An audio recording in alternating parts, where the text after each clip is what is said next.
Hello everyone, welcome to civil navigator. पिछली class में हम लोगों ने एयर पोल्यूशन कंप्लीट कर लिया है, वाटर पोल्यूशन कंप्लीट कर लिया है। आज की क्लास में हम देखेंगे नॉइज़ पोल्यूशन के बारे में।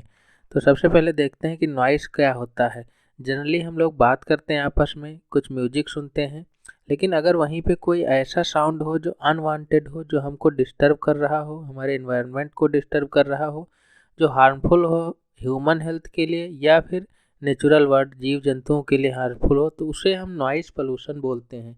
ऐसे पोल्यूशन नॉइज़ पोल्यूशन हमारे स्लीपिंग साइकिल को डिस्टर्ब कर सकते हैं, हमारे कन्वर्सेशन को डिस्टर्ब कर सकते हैं, हमारी क्वालिटी ऑफ लाइफ को ख़राब कर सकते हैं। तो ऐसे साउंड को हम लोग नॉइज़ पोल्यूशन बोलते हैं। सोर्सेज क्या होते हैं नॉइज़ पोल्यूशन के?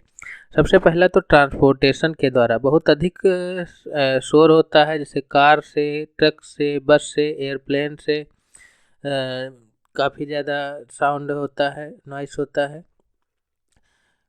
हॉर्न बजाते हैं लोग, जाम में फंसे हैं, बजा रहे हैं, तो उसकी वजह से नॉइज़ पोल्यूशन होता है। वहीं इंडस्ट्रीज से निकलने वाला साउंड जो होता है, कई तरह की इंडस्ट्रियल गतिविधियां होती हैं जिनकी वजह से पोल्यूशन होता है, नॉइज़ पोल्यूशन होता है। रिक्रिएशनल एक्टिविटी, जैसे किसी की शादी है या कोई और इवेंट है, पार्टीज हैं, तो उसमें बहुत तेज़ म्यूजिक बजाया जाता है, जिसकी वजह से भी साउंड पोल्यूशन या नॉइस पोल्यूशन होता है।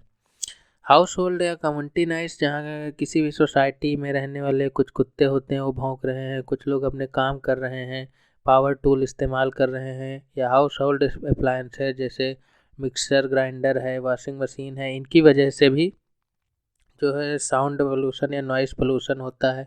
लड़ाई भी हो जाती है, झगड़े भी हो जाते हैं, लोग आपस में चिल्लाते हैं एक दूसरे पे, उसकी वजह से भी नॉइस पोल्यूशन होता है। टेक्नोलॉजी, कई तरह के इलेक्ट्रॉनिक डिवाइसेज हैं जो नॉइस प्रोड्यूस करते हैं, तो इनकी वजह से नॉइस पोल्यूशन होता है।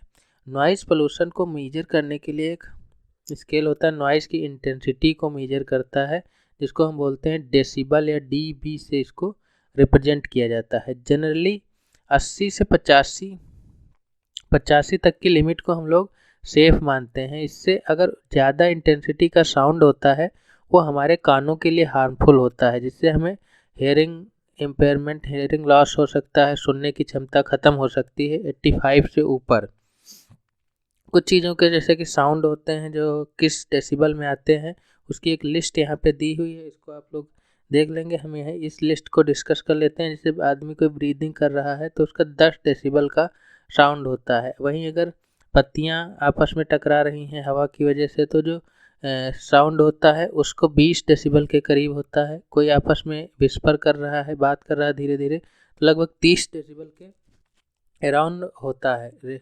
ऐसे ही अलग अलग चीज़ों के, जैसे ट्रक का है 80 डेसिबल होता है। इससे ऊपर जो है ह्यूमन ईयर के लिए हार्मफुल होता है। 85 से ऊपर जैसे ही जाते हैं, जैसे जेट इंजन है, फायरवर्क है, तो इनकी वजह से अगर लंबे समय तक इस इंटेंसिटी का साउंड हमें सुनना पड़े तो हमें बहरा हो सकता है व्यक्ति, सुनने की क्षमता खो सकता है लंबे समय तक। तो एक टाइम भी फैक्टर होता है, सिर्फ इंटेंसिटी ही नहीं, एक टाइम भी फैक्टर होता है कि बहुत ज़्यादा इंटेंसिटी का साउंड है लेकिन बहुत कम समय के लिए है, तो उससे बहुत ज़्यादा नुकसान नहीं होता। लेकिन अगर वहीं वो साउंड बहुत लंबे समय तक सुनना पड़ जाए तो आदमी के सुनने की क्षमता जा सकती है। इम्पैक्ट क्या होते हैं नॉइस पोल्यूशन के? जैसे कि अभी हियरिंग लॉस, सुनने की क्षमता खो देता है। स्लीप डिस्टर्बेंस, सोने की साइकिल डिस्टर्ब हो सकती है। स्ट्रेस, तनाव हो सकता है, परेशानी हो सकती है। कम्युनिकेशन इंटरफेयर हो सकता है। साथ ही साथ जो वाइल्ड लाइफ है हमारे यहाँ पे, ह्यूमन लाइफ की तो अलग बात है, लेकिन वाइल्ड लाइफ भी, उनकी natural cycle, natural behaviour disturb हो सकता है। कुछ जानवर होते हैं जो साउंड के द्वारा या वेव्स के द्वारा कम्युनिकेशन करते हैं, उनका कम्युनिकेशन पैटर्न डिस्टर्ब हो सकता है नॉइज़ पोल्यूशन की वजह से। तो हमारे यहाँ पे नॉइज़ पोल्यूशन को कम करने के लिए, उसको रेगुलेट करने के लिए, पहले सरकार जो है air prevention and control of pollution act 1981 के तहत ही रेगुलेट करती थी नॉइज़ पोल्यूशन को। उसके बाद एक एक्ट आ गया 1986 में, इन्वायरमेंटल प्रोटेक्शन एक्ट, EPA, इसको बोला जाता है अम्ब्रेला एक्ट। इससे पहले 86 से पहले कुछ भी रेगुलेट करना होता था तो उसके लिए हमें एक्ट बनाना पड़ता था। जैसे हमने बनाया water prevention and control of pollution act 1974 का, air prevention and control act बनाया 81 का।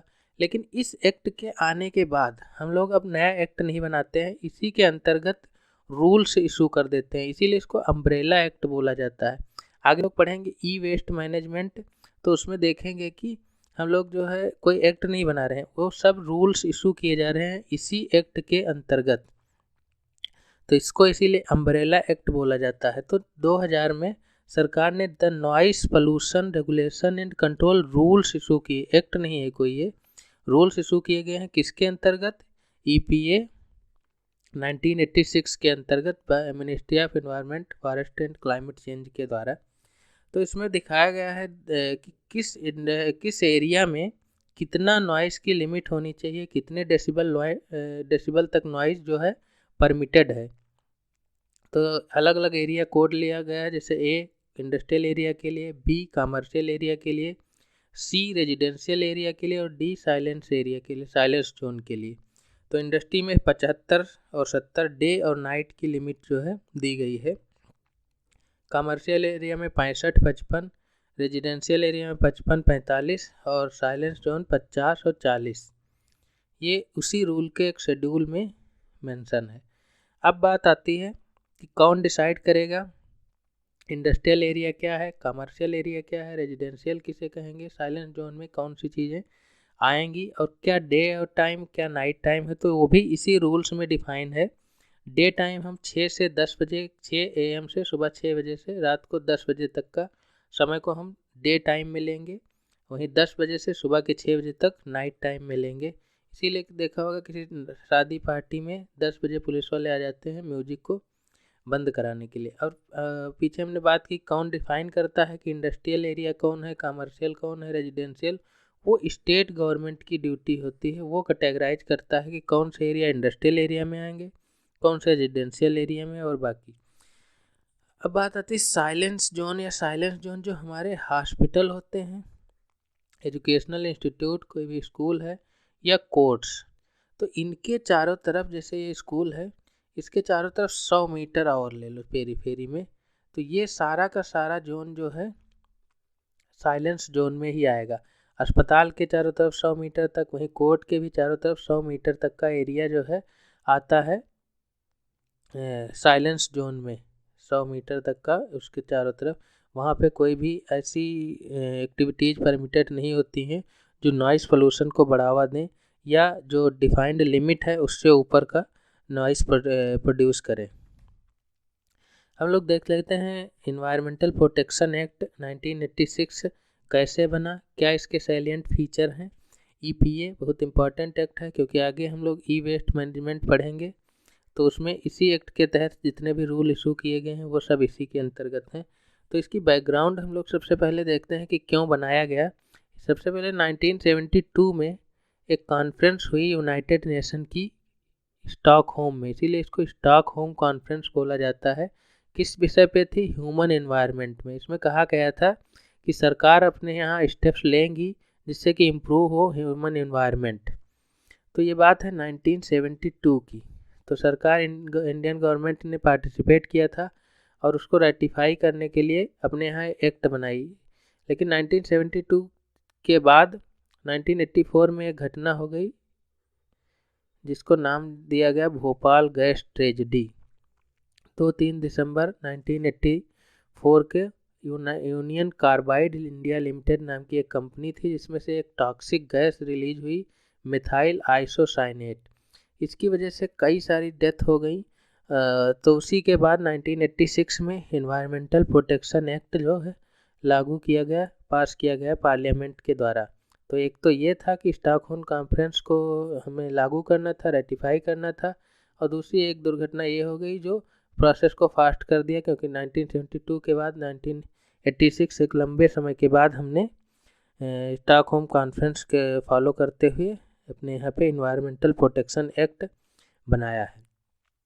तो कौन कौन से संविधान के आर्टिकल, कॉन्स्टिट्यूशन ऑफ इंडिया के कौन से आर्टिकल इस्तेमाल हुए। एक तो आर्टिकल 253 जिसके तहत कहा गया है कि parliament act enact of legislation giving effect to international agreement. Stockholm conference को हमने रेटिफाई किया तो उसके तहत हमने EPA एक्ट बनाया, तो आर्टिकल 253 का इस्तेमाल हुआ।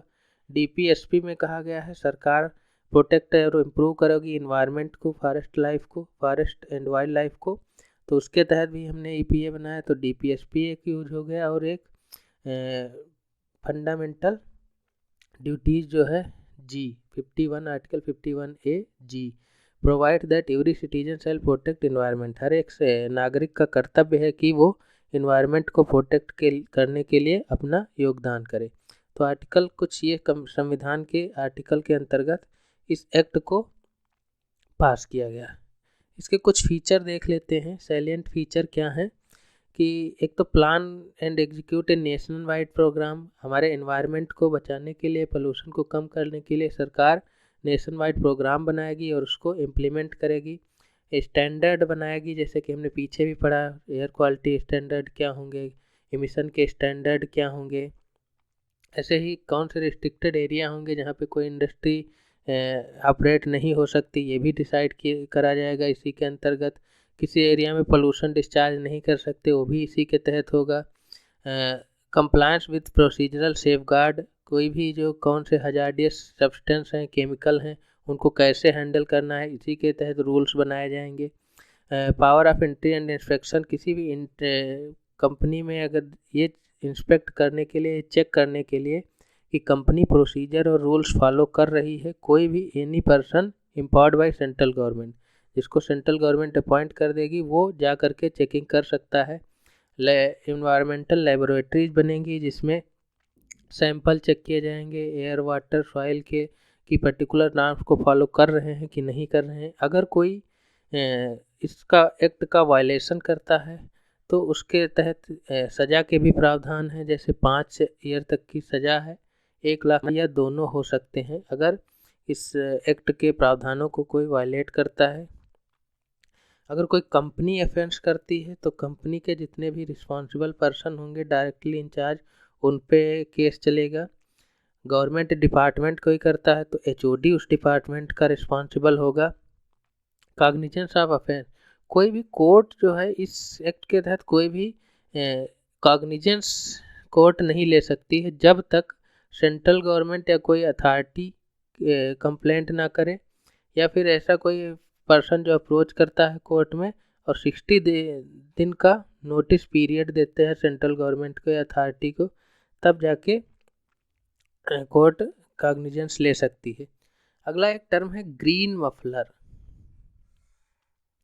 ग्रीन मफलर होता है कि जैसे रोड है कोई भी, तो उसके चारों तरफ नॉइस पोल्यूशन होगा, रोड जा रही है, उस पर से गाड़ियाँ निकल रही हैं, हॉर्न बज रहे हैं, गाड़ियों का अपना साउंड है, तो उसकी वजह से मान लिया ये रोड जा रही है और यहाँ पे कोई रेजिडेंशियल एरिया है, तो अगर बीच में गैप पड़ा होगा तो बहुत अधिक नॉइस पोल्यूशन होगा यहाँ पे, यहाँ के लोगों का रहना मुश्किल होगा। यहाँ पे गाड़ियों की वजह से उनका नॉइस है, उनके हॉर्न का नॉइस है, तो इसको कम करने के लिए यहाँ पे पेड़ों की 5-6 लेयर में पेड़ लगा दिए जाते हैं, जिससे कि यहाँ पर नॉइस जो जाता है इधर, वो इधर बहुत कम हो जाता है। यहाँ पे लगभग ना के बराबर साउंड सुनाई देता है, इनसे ऑब्स्ट्रक्ट हो जाता है, यहाँ तक नहीं पहुँच पाता है। तो इसी को बोला जाता है ग्रीन मफलर, क्योंकि ये ग्रीन है, पेड़ पौधे हैं, तो इसीलिए इसको ग्रीन मफलर का नाम दिया जाता है। जैसे कि देख रहे हैं कि ये गाड़ियाँ हैं, इनसे निकलने वाला साउंड, बीच में ये 5-6 लेयर में, 1 2 3 4 5 6 लेयर में पेड़ पौधे लगा दिए गए। इधर रेजिडेंशियल एरिया है तो यहाँ तक नॉइस जो है पहुँच नहीं पाता है, तो यहाँ पे परमिसिबल लिमिट में नॉइस होता है, जबकि यहाँ पे बहुत अधिक होगा। इंडिया में जो ग्रीन मफलर स्कीम चलती है उसके तहत अशोका और नीम के प्लांट्स को लगाने की गवर्नमेंट की स्कीम है। हाईवेज के किनारे या स्टेट हाईवे हैं, नेशनल हाईवे हैं, जिससे कि रेजिडेंशियल एरिया तक नॉइस पोल्यूशन को कम किया जा सके। जैसे कि देख रहे हैं रोड है, यहाँ पे रेजिडेंशियल एरिया है, तो बगल में पेड़ पौधे लगा दिए गए, तो यहाँ तक नॉइस पोल्यूशन नहीं जा पाता है, यहीं पे ऑब्स्ट्रक्ट हो जाता है, यहीं पे रिफ्लेक्ट हो जाती है नॉइस। तभी ये जो है रोड के किनारे लगाए जाते हैं, ना कि रेजिडेंशियल एरिया। देखिए रेजिडेंशियल एरिया से डिस्टेंस ज़्यादा है, रोड के बगल में लगाए गए हैं, तो इससे नॉइस पोल्यूशन कम होता है। रियल पिक्चर है उसी की, लगाए गए हैं हाईवे के चारों तरफ, दोनों तरफ पेड़। अब ग्रीन मफलर क्या सिर्फ नॉइस पोल्यूशन को ही कम करता है या एयर पोल्यूशन पे भी कोई इम्पैक्ट डालता है? तो जनरली अगर नॉइस पोल्यूशन पे कोई क्वेश्चन आता है तो नॉइस पोल्यूशन से ज़्यादातर लिखा रहता है कि ग्रीन मफलर किससे रिलेटेड है, तो नॉइस पोल्यूशन से है। लेकिन एयर पोल्यूशन को भी कम करता है। जैसे कि ये रोड है, यहाँ से कोई गाड़ियाँ निकलेगी तो धूल के कण, डस्ट पार्टिकल हवा में जाएंगे।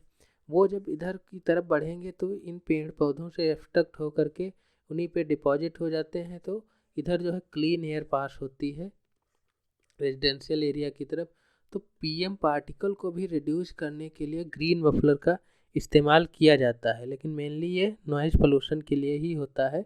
ऐसा नहीं है कि एयर पोल्यूशन को कम नहीं करता, एयर पोल्यूशन को भी कम करता है ग्रीन मफलर। कुछ क्वेश्चन देख लेते हैं आए हुए, जैसे कि which of the following represent the decibel level of rusting of tree leaves in normal circumstances. 2018 में पूछा गया यूपीपीसीएस में। तो इसका ऑप्शन है 20 डेसिबल। पीछे हमने एक लिस्ट देखी थी, उसमें आप फिर से देख सकते हैं। Green muffler is related to 2014 में पूछा गया, नॉइस पोल्यूशन से रिलेटेड है। ये लेक्चर की पीपीटी को डाउनलोड करने के लिए आप हमारे व्हाट्सएप चैनल के लिंक, सिविल नेविगेटर का एक लिंक दिया है, उसको फॉलो कर सकते हैं। टेलीग्राम का लिंक है ये, वहाँ से आपको पीपीटी मिलेगी। और बाकी इस टॉपिक से रिलेटेड वहाँ पे क्विज भी आप अटेम्प्ट कर सकते हैं, यूट्यूब का लिंक दिया हुआ है। अगली क्लास में आप पोल्यूशन कंप्लीट हो गया, अगली क्लास में हम लोग देखेंगे waste management. Thank you very much.